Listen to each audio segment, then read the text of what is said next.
शिखर पर मिलेंगे। लेखक जिग जिगलर। खंड 3 अध्याय 3 भाग 1। सबसे महत्वपूर्ण दूसरा व्यक्ति। रोमियो घर में। बहुत वर्षों पहले मेरा एक मित्र था जो अपने विवाहेतर संबंधों के कारण लगातार परेशानी में रहता था। वो यूं तो एक प्रसन्न व्यक्ति दिखता था, परंतु वास्तव में प्रसन्नता का उससे दूर दूर तक कोई वास्ता नहीं था। कई वर्षों तक हमारे रास्ते अलग अलग रहे और जब अगली बार हम मिले तो वो एकदम भिन्न व्यक्ति था। वो पहले की तुलना में अधिक प्रसन्न था, अधिक तनाव मुक्त था और अपेक्षातया अधिक सफल था। अतः मैंने स्वाभाविक प्रश्न किया कि क्या हुआ। उत्साहपूर्वक उसने मुझे बताया कि उसे एक सुंदर परंतु एकाकी व ठीक से ना समझी गई गृहिणी मिल गई है, जिसकी एक धूर्त आदमी से शादी हुई थी। उसने बताया कि वो नए घर में आ गया है। उस महिला के साथ प्रेम प्रसंग चल रहा है और इससे बेहतर चीजें कभी हुई नहीं। मेरे विस्मय का पूरा आनंद लेते हुए उसने अंततः बताया कि वो लड़की पिछले 15 वर्षों से उसकी पत्नी थी। थोड़ी राहत महसूस करते हुए परंतु स्वयं को उलझन में पाकर मैंने उससे विस्तार से अपने बारे में बताने के लिए कहा। उसकी व्याख्या सरल थी, परंतु इससे आज की अधिकांश वैवाहिक समस्याओं का समाधान मिल सकता है। उसने कहा, जिग, ऐसा है, मैंने पाया कि यदि मैं अपनी पत्नी के प्रति उतनी उदारता व विचारशीलता बरतूं, यदि मैं उसके साथ उतनी ही ध्यान से प्रेम प्रसंग करूं और उसके लिए उतनी ही अच्छी चीजें करूं जितनी मैं दूसरी लड़कियों के लिए करता हूं, तो मुझे आनंद और प्रसन्नता दोनों घर पर ही मिल सकते हैं। उसने मुझे बताया कि दुनिया में सबसे बड़ी बात आपके पास किसी का निजी तौर पर सिर्फ आपके लिए होना है, प्यार करने के लिए, भरोसा करने के लिए और सम्मान करने के लिए। इसी को मैं कहता हूँ, आमीन एवमस्तु। इस प्रकार का प्रेम अपने साथी के प्रति पूर्ण अंध एक निष्ठा से प्रदर्शित किया जाता है। मैं इस बारे में सहमत हूँ कि प्रसन्नता, सुरक्षा, मानसिक शांति आदि एक निष्ठा में लिपटी हुई हैं। मेरी पत्नी और मैं दोनों महसूस करते हैं कि यदि एक दूसरे के प्रति पूर्ण एक निष्ठा के बारे में कोई शंका आ जाए तो हमारी स्थिति पूरी तरह से दयनीय हो जाएगी। दुर्भाग्य से बहुत से पति और पत्नी अपने साथियों, लिपिकों एवं सचिवों के प्रति, यहाँ तक कि अजनबियों के प्रति तो खुश मिजाज व उदार होते हैं, परंतु अक्सर एक दूसरे के साथ या तो रूखे होते हैं या एक दूसरे से इतने परिचित हो जाते हैं कि उनकी अच्छाइयों की कदर नहीं करते। प्रश्न ये है, ऐसा क्यों होता है? मैं प्यार और सम्मान करने के लिए ईश्वर द्वारा मुझे दी गई एक सुंदर महिला के साथ अपने 31 वर्षों के साथ के आधार पर इस प्रश्न का उत्तर देने और कुछ सुझाव देने का प्रयास करूंगा। वो मेरे जीवन में सर्वाधिक महत्वपूर्ण व्यक्ति है और हम समय गुजरने के साथ और करीब होते जाते हैं। मैंने ऐसा इसलिए कहा क्योंकि मुझे आशा है कि मेरे द्वारा व्यक्त विचार आपके लिए और आपके जीवन साथी के लिए सार्थक होंगे। ये मानना बहुत कठिन है कि कोई जिम्मेदार विवाहित व्यक्ति अपने जीवन साथी के साथ बिना अच्छे तालमेल के रिश्ते के पूरी तरह प्रभावी या प्रसन्न हो सकता है, क्योंकि विवाह का अर्थ है परिवार और परिवार इस देश की नींव है। इस दृष्टि से हो सकता है ये अध्याय इस पुस्तक का सर्वाधिक महत्वपूर्ण अध्याय हो। डॉक्टर पॉल पिस्पेंसे ने टाइम मैगजीन में 29 दिसंबर 1970 को कहा, इतिहास साक्षी है कि कोई भी समाज पारिवारिक जीवन में विघटन और पतन के बाद जीवित नहीं बचा है। ये बहुत महत्वपूर्ण है कि आप अपने जीवन साथी को किस प्रकार से देखते हैं, उससे किस तरह का व्यवहार करते हैं और उससे किस तरह निभाते हैं। वस्तुतः आपकी सफलता और प्रसन्नता आपके इस रिश्ते पर अधिक आश्रित है, बजाय किसी दूसरे व्यक्ति के रिश्ते के। आप एक दूसरे को एक दंपति के रूप में अथवा एक परिवार के रूप में कैसे देखते हैं? मैं कोई इस विषय में माहिर होने का ढोंग नहीं रचता, परंतु अपने अनुभव और अवलोकन से मैंने अधिकांश वैवाहिक परेशानियों के 3 कारण पाए हैं। पहला, अधिकांश पति और पत्नियां समय गुजरने के साथ अपने जीवन साथी को अपने आसपास पाने के आदी हो चुके होते हैं। वे मान लेते हैं कि सब कुछ ठीक है और उनका जीवन साथी सदैव उनके साथ रहेगा। स्पष्टतया वे बहुत अधिक मान लेते हैं, क्योंकि 10 में से 4 शादियां तलाक पर समाप्त हो जाती हैं और बहुत सी अन्य शादियां केवल नाम के लिए रह जाती हैं। दूसरे, वो परिवेश जिसमें कि हम रहते हैं समस्या को बढ़ाता है। हमारे बहुत से साथियों को अपने जीवन साथी के प्रति सच्चे प्यार व स्नेह का प्रदर्शन मजाक लगता है। विदूषकों और भावी विदूषकों ने विवाह की संस्था का मखौल उड़ाने के लिए और विशेष रूप से पत्नी व सास पर कितने ही प्रहसन गढ़ रखे हैं। तीसरे, बदलती नैतिकता जो मुक्त प्यार, आजमाइशी विवाह, विवाहेतर संबंध, पत्नियों की अदला बदली और ऊब के अतिरिक्त बिना किसी कारण के जीवन साथी को छोड़ देने को मान्यता प्रदान करती है, असुरक्षा और अनिश्चितता पैदा करती है। ऐसा एक आंदोलन भी चल रहा है कि महिला विवाह के बाद भी अपना विवाह पूर्ण का नाम बनाए रख सकती है, ताकि यदि युगल का बाद में तलाक हो जाता है तो पत्नी को अपने बैंक अकाउंट और क्रेडिट कार्ड बदलने की तकलीफ नहीं उठानी पड़ेगी, अर्थात विफलता के लिए प्लानिंग। ये चीज़ क्या है जिसे प्यार कहते हैं? क्योंकि प्यार वो मजबूत नींव है जिस पर किसी भी अच्छी शादी का निर्माण होता है। आइए एक क्षण के लिए प्यार पर गौर करें। कवि लोग इस बारे में लिखते हैं, गायक इसके बारे में गाते हैं, हर कोई इसके बारे में बात करता है, और असल में ये है क्या, इस बारे में हर किसी के अपने विचार हैं। इसमें मैं भी शामिल हूँ। 1 कोरिन्थियन के 13वें अध्याय में बहुत सुंदर चित्रण है कि सच्चा प्यार होता कैसा है। लोकोक्तियों की किताब सिखाती है कि प्यार सभी पापों को ढक देता है।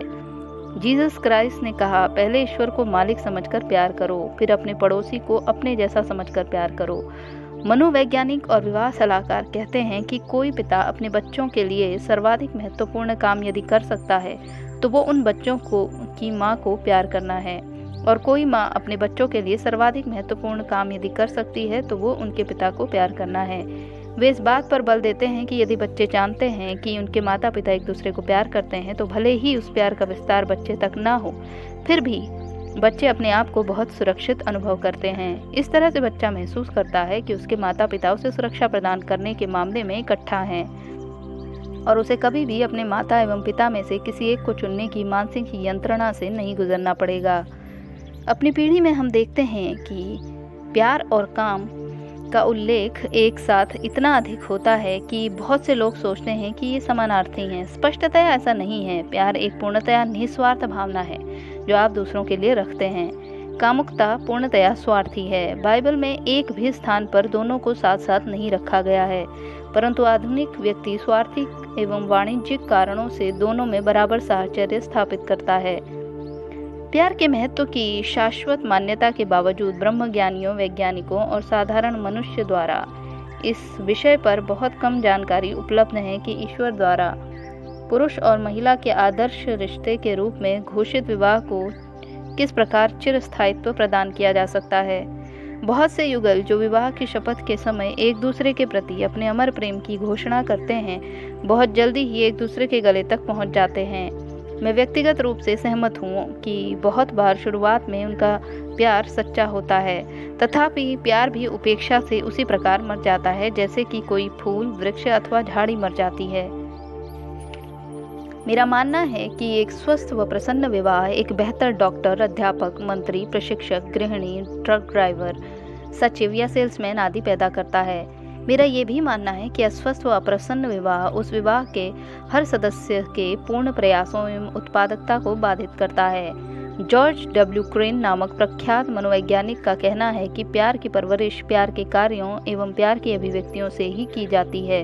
मैं सहमत हूँ कि शुद्ध चांदी की तरह प्यार भी अपनी चमक खो देता है यदि इस पर प्रतिदिन रुचि, लगाव एवं प्रेम की अभिव्यक्ति की पॉलिश न की जाए। दुर्भाग्य से बहुत से युगल एक दूसरे से इतना परिचित हो जाते हैं कि एक दूसरे की अच्छाइयों की कद्र करना बंद कर देते हैं, और फिर विवाह की सबसे बड़ी शत्रु ऊब पैदा हो जाती है। असली प्यार ये है। डॉक्टर क्रेन ने कहा है कि कई बार युगल ऐसे गतिरोध की स्थिति में पहुंच जाने के उपरांत कि जहां से बचकर निकलना संभव ना हो, पुनः एक दूसरे से प्यार करने लगते हैं। यदि वे नैतिक रूप से जिम्मेदार व्यक्ति हैं जो अपने विवाह को बचाना चाहते हैं, तो वे एक उत्तरदायी भावना के साथ नई प्रणय प्रसंग प्रक्रिया का आरंभ करते हैं। वे बताते हैं कि शारीरिक रूप से प्यार को व्यक्त व प्रदर्शित करने की जिम्मेदारी वस्तुतः उनके जीवन में प्यार को जीवित व पुनर्जीवित कर देती है। डॉक्टर क्रेन बताते हैं कि यदि हम अपने प्यार का काफ़ी मजबूती से और काफ़ी देर तक पोषण करते हैं तो विवाह के सकारात्मक पहलू स्वस्थ होने लगते हैं एवं नकारात्मक पहलू कमज़ोर पड़ते जाते हैं। मैं इस वक्तव्य का भरपूर समर्थन करता हूँ। बाद के खंडों में हम विलियम जेम्स के वक्तव्य "आप इसलिए नहीं गाते क्योंकि आप प्रसन्न हैं, बल्कि आप प्रसन्न हैं क्योंकि आप गाते हैं" पर बल देंगे। वे आग्रहपूर्वक कहते हैं कि शारीरिक अभिव्यक्तियां मानसिक स्वीकृति की खुराक हैं। डेल कार्नेगी कहते हैं, साहसी का अभिनय करो और आप साहसी बन जाओगे। इससे मैं जो हासिल कर रहा हूँ वो इस प्रकार है। ऐसा अभिनय करो मानो आप किसी के प्यार में हैं, और पहली चीज़ जो आपको पता चलेगी वो ये कि आपको प्यार हो जाएगा। वैवाहिक जीवन की सर्वोत्तम व सर्वश्रेष्ठ स्थिति से मेरा परिचय लगभग 13 वर्ष पूर्व मेरे मंत्री भाई के घर के सामने के लॉन में हुआ। ज्वेल, जो उसकी बचपन की प्रेमिका थी और 33 वर्षों से उसकी पत्नी थी, अपने 10 दिन की यात्रा से लौट रही थी। वो मिशिगन सिटी, इंडियाना में उनकी पुत्री की उसके पहले बच्चे के जन्म के समय मदद करने गई थी। ये पहला अवसर था जब मेरा भाई और उसकी पत्नी अलग हुए थे। जब ज्वेल कार से उतरकर घर की ओर बढ़ी, मेरा भाई कार की आवाज़ सुनकर फुर्ती से दरवाजे से बाहर आया। वे सामने के आंगन में मिले, उत्साह से एक दूसरे को चिपटा लिया और उन्होंने बच्चे की तरह चिल्लाकर एक दूसरे के प्रति अपने प्यार को व्यक्त किया तथा फिर कभी अलग न होने का संकल्प लिया। मुझे स्वीकार करना होगा कि वास्तविक प्यार की इस अनायास सहज अभिव्यक्ति को देखकर मेरी आंखें भी बुरी तरह भर आई थी। ये खेद की बात है कि उस छोटे से राष्ट्रीय उपदेशक और उन तमाम वर्षों में उनकी सहधर्मिणी के बीच के इस दृश्य को फिल्माकर अमेरिका के प्रत्येक घर में नहीं दिखाया जा सका। कितना अच्छा होता यदि हर कोई देख लेता कि प्यार, वास्तविक प्यार क्या होता है। प्यार जो तरुणाई में जन्मता है, युवावस्था में पोषित होता है, मध्य आयु में परिपक्व होता है और जीवन के स्वर्णिम वर्षों में अपने पूर्ण व सुंदर चरमोत्कर्ष पर पहुंच जाता है। वास्तविक प्यार एक बढ़ती हुई और विकसित होती हुई प्रक्रिया है जो आदमी की प्रत्येक भावना, समस्या, खुशी और विजय को अपने में शामिल कर लेती है। ये बहुधा आसान होने की अपेक्षा कठिन है। इसमें पुरस्कार की अपेक्षा अभियाचन यानी मांग अधिक है, मुक्ति की अपेक्षा प्रतिबंध अधिक है और आनंद की अपेक्षा अक्सर समस्याएं अधिक हैं। ऐसा ही किस्सा ह्यू और ज्वेल जिगलर का था। वे एक छोटे से सिरे से शुरू हुए थे और अक्सर अपनी रस्सी के आखिरी छोर तक जा पहुंचते थे। जब ऐसा हुआ तो उन्होंने बस रस्सी के सिरे पर गांठ बांध ली और उसे थामे रहे। ज्वेल ने ह्यू के बच्चे पैदा किए, परिवार के लिए खाना पकाया, कपड़े धोए और उसके प्रत्येक कार्य में पूर्ण निष्ठा व प्यार से साथ दिया। ह्यू ने भी उसे अपना सर्वोत्तम और सर्वस्व दिया। उसने ज्वेल को प्यार किया, मान दिया, शाबाशी दी और उसे एक ज्वेल यानी रत्न की तरह समझकर ही उससे प्रेम प्रसंग किया। 5 लड़कों व 1 लड़की को बड़ा करने के लिए काफ़ी धन की, काफ़ी समय की और काफ़ी स्नेह भरे अनुशासन की ज़रूरत पड़ी, परंतु ईश्वर में अपनी अटल आस्था के साथ उन्होंने मिलकर एक सुंदर परिवार को बड़ा किया। इस समर्पित युगल के तथा पूरे परिवार के एक दूसरे के प्रति स्पष्ट प्रेम का अवलोकन करना किसी के लिए भी प्रेरणादायी हो सकता है। एक ग्रुप में मैंने कभी इतना प्यार एवं इतनी हंसी मजाक नहीं देखी। जब बच्चे और उनके बच्चे इकट्ठा हो जाते हैं तो किसी बाहरी मनोरंजन की ज़रूरत नहीं रहती। ह्यू नृत्य करने लगता है और हालांकि मैं शब्दों का सौदागर कहा जाता हूँ, परंतु मैं ये स्वीकार करने में सबसे आगे हूँ कि जब भाई ह्यू ओल्ड बुलेट अपने टॉकिंग डॉग के बारे में बताना शुरू करता है तो मैं उसके सम्मुख कहीं नहीं ठहरता। वो घंटे भर तक बुजुर्गों और युवाओं का मनोरंजन करता रहता है। ये सब हमें ये मानने के लिए बाध्य करता है कि ईश्वर ने जब परिवार को एक इकाई की मान्यता दी और ये घोषणा की कि मनुष्य के लिए अकेला रहना अच्छा नहीं है, तो उसने हमसे अवसर एवं उत्तरदायित्व दोनों को वहन करने का आग्रह किया है। आप जीवन में जो भी चाहते हैं वो निश्चित रूप से पा सकते हैं, बशर्ते कि आप दूसरे व्यक्तियों की जो वे चाहते हैं उसे प्राप्त करने में पर्याप्त सहायता करें। हम सब चाहते हैं कि कोई हमसे सच्चा प्यार करे और किसी से हमें सच्चा प्यार हो, है ना? मैं ये मानता हूँ। हम अक्सर ये देखते और सुनते हैं कि किसी प्रेम कहानी को ये बताकर प्रचारित किया जाता है कि ये आज तक कही गई प्रेम कहानियों में सबसे सुंदर है। स्पष्ट रूप से वे सारे दावे सत्य नहीं हैं, परंतु उसी तरह ये भी स्पष्ट है कि किसी के द्वारा कहीं पर सबसे सुंदर प्रेम कहानी सुनाई गई है अथवा सुनाई जाएगी। तथापि मैं पूरी तरह सहमत हूँ कि वास्तविक सुंदर प्रेम कहानियाँ ना तो कभी भी सुनाई गई हैं और ना सुनाई जाएंगी। उन कहानियों को जिया गया है और प्रकाशित समाचार पत्र से, टीवी से और सिनेमा से दूर उन्हें बराबर जिया जाता रहेगा। कारण एकदम सरल है। कोई भी पति और पत्नी जो एक दूसरे की बहुत परवाह करते हैं, जो अपने साथी को अन्य किसी या हर किसी के ऊपर रखते हैं, कभी सपने में भी अपने जीवन और प्यार के विवरण को किसी के साथ बांटने की नहीं सोचेंगे। इस बात की गुंजाइश नहीं है कि कोई समझदार प्यार करने वाला पति अथवा पत्नी कभी किसी भी व्यक्ति को अपने उन अनगिनत तरीकों को प्रकट करने की सोचेंगे जिनमें वे एक दूसरे के प्रति महसूस किए जाने वाले अपने गहरे प्यार को प्रदर्शित करते हैं या एक दूसरे से बांटते हैं। ऐसा करना एक अंतरंग, व्यक्तिगत एवं सुंदर रिश्ते को सामुदायिक अथवा सार्वजनिक बनाना होगा, जिससे सर्वशक्तिमान ईश्वर द्वारा घोषित एक रिश्ते की अवमानना होगी। सच्चा प्यार सच में बहुत खूबसूरत और बहुत निजी होता है। अब तक आप जान गए होंगे कि मैं उन पुराने विचारों वाला व्यक्ति हूँ जो ईश्वर में, परिवार में, देश में और उन कस्मों में विश्वास रखता है जो अच्छी हो या बुरी, लेकिन वे मात्र शब्द नहीं हैं। वे अवसर हैं साथ ठहरने के और साथ में बढ़ने के। जिस प्रकार श्रेष्ठ इस्पात केवल गर्मी और सर्दी के प्रयोग से ही सही रूप में ढल सकता है और राजमार्ग केवल पहाड़ियों, घाटियों और मोड़ों के समावेश से ही सुरक्षित बन सकता है, उसी प्रकार प्यार व विवाह भी कष्टों और संकटों के क्रूसिबल में निर्मित होते हैं। यही कारण है कि युवा पुरुषों और महिलाओं को आजमाइशी विवाह अथवा सामुदायिक जीवन द्वारा ईश्वरीय कानून का उल्लंघन करते देखकर मुझे बहुत कष्ट होता है। खास तौर से जीवन के चक्रवात में पहला तिनका उड़ते ही उनके द्वारा एक दूसरे से मुंह फेर लेने की बातें सुनकर, जबकि अभी तक एक दूसरे को जानने का ही उन्हें समय नहीं मिला। प्यार करने की तो बात ही क्या है।